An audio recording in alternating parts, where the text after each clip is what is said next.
welcome back to another episode of Campton Racing TV.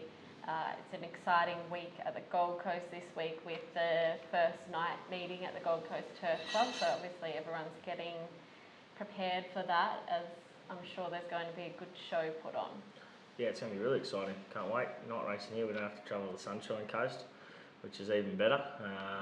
The weather's started to finally clear up. It's been raining cats and dogs for a few weeks now, but plenty of wind today and warm weather, so tipping the track's going to be in great order. It has been over the last few weeks.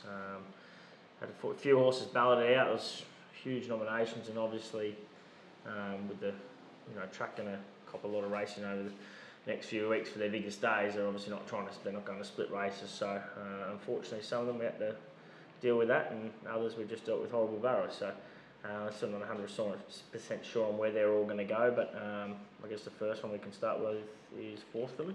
Our first runner on Friday night at the Gold Coast will be Fourth Filly. Yes, second up. Fair to say, first up. I didn't mind the last part of a race, sort of the last 50 to 100 metres. Disappointing first up because I couldn't say that any other horse in the barn looks better than her. She looks phenomenal condition-wise. She's got a gleaming coat. She's so bright within herself. Maddie Wishart rides a lot of work. She loves her. She said this morning she needs to go to the races. She's feeling $1 million, this horse. So from the barrier, tinkered with the gear. I want to go back, give her the most economical run as possible and let her hit the line. I wouldn't be shocked if she ran a huge race. I know she's massive odds. She's 80 to 1, but there's ability there to be a nice horse, and she's just still working out. I think in time she's a blinkers horse. She just doesn't know how to work with that gear yet. So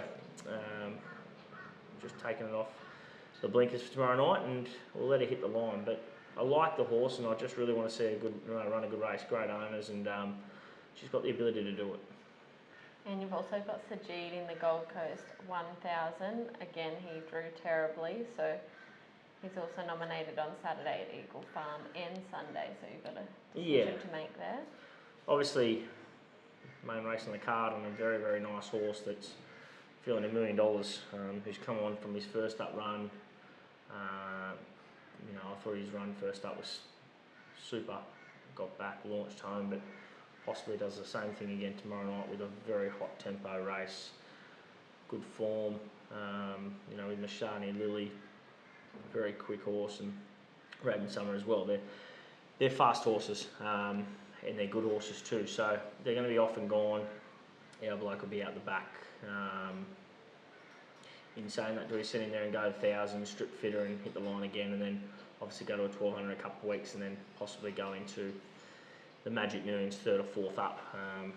That's the decision I'm going to make tonight, and it's easy to make those decisions when you've got a good horse like this. So I think if I did send him around tomorrow night, he wouldn't be disgraced if he hit the line, but it'd probably just be too late for him. So options possibly Saturday at Ipswich, or even Sunday at the Sunshine Coast, possibly even Saturday in town. I've got him nominated everywhere, just trying to get those rating points up to try and get him a gig over the million. So a very nice horse. Wherever he goes, he's going to run a super race.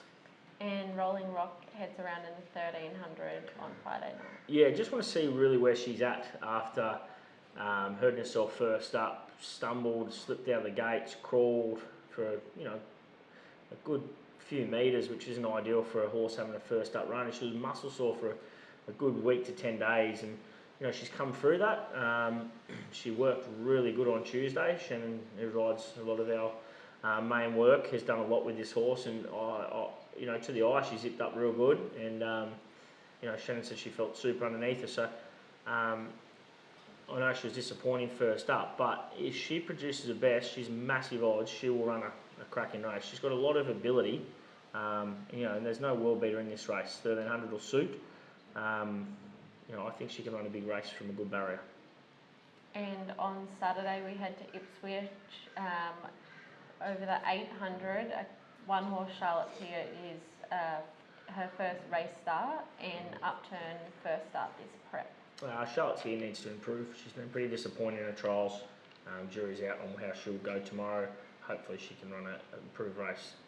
Super owners. I just don't know, if everything's come a bit too fast for her in her career, she might need a break and restart again. But You know, lovely horse to look at, just not physically, just not mentally getting there yet with all the workload. Upturn, similar, but a very, very nice horse, ability-wise. Big, strong boy. Seen him come off the treadmill this morning, and he looked much better in his coat, I'd say. Can be a headache, can be a naughty, naughty boy at the races and the trials. So give him the benefit of the doubt. Last start he was much better.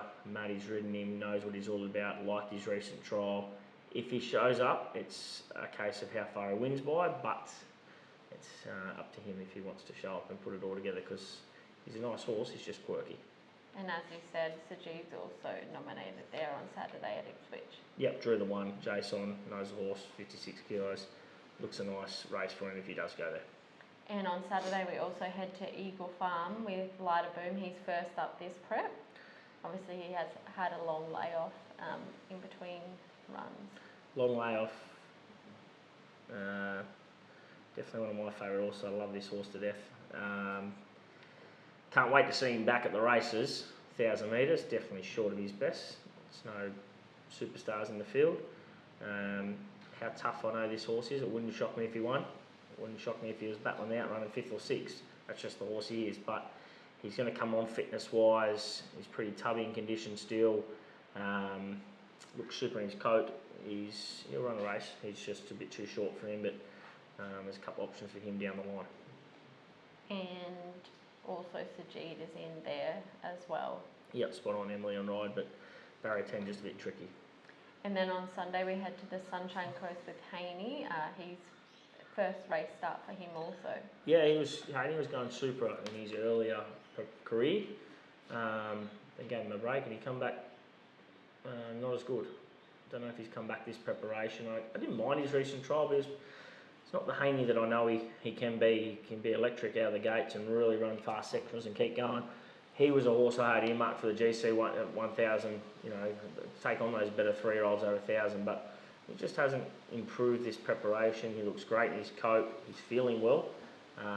Hopefully he can prove me wrong, because I know the ability's there, and if he did produce what he was producing over a 1,000 metre main at Sunshine Coast, he would absolutely toy with them, but just want to see where he's at first up. Hopefully he can run a good race for us.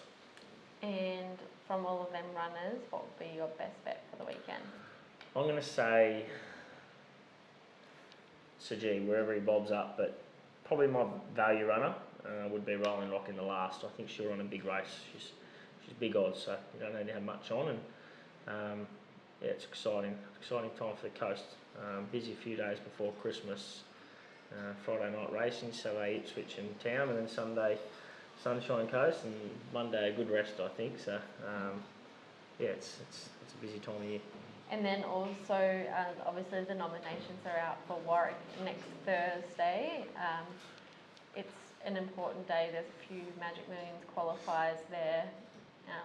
Something that hopefully we'll look forward to.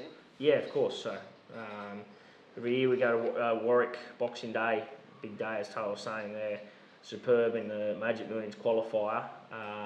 Has had a bit of a setback. I'm still not 100% if I'm going to run her there or not, but she's a mare who come back flying. She was. Then got a virus and we had to tip her back out, unfortunately, but she hasn't lost much fitness at all. She'll definitely have a good blow first up. But if she did go there, she'll run a cracking race. She's a tough animal who, you know, we've had a number of wins with now, and she's continued to get better and better each preparation. If the other horses go there, and we've got Green, Greg, Hidden Melody flying astern. Upton was just another nomination in case they got called off on Saturday, but Flying Astern's another horse to keep an eye on. He's come back really well this prep, jumped out super a couple of days ago, and you'll get Honest Greg and Honest Hidden Melody. They'll show up and run good races. So if they could all draw a barrier there, it could be a very good Boxing Day. So this will be our last show before Christmas. We just wanted to wish you all a Merry Christmas and hope you have a good break over the Christmas New Year holiday. Yep, we don't get much of a break over Christmas, but hope you all have a special time with your family, loved ones. Great time of year. It's as you get older, you probably don't like it as much, but I wish you all a happy and safe Christmas. Plenty of winners in the new year, and can't wait till Magic Millions time. It's building up nicely. The weather's getting good, so if you've got nowhere to go and have a few weeks off, come up here to the Millions and get involved in a fast racehorse. Thanks so much for watching, guys, and good luck over the weekend.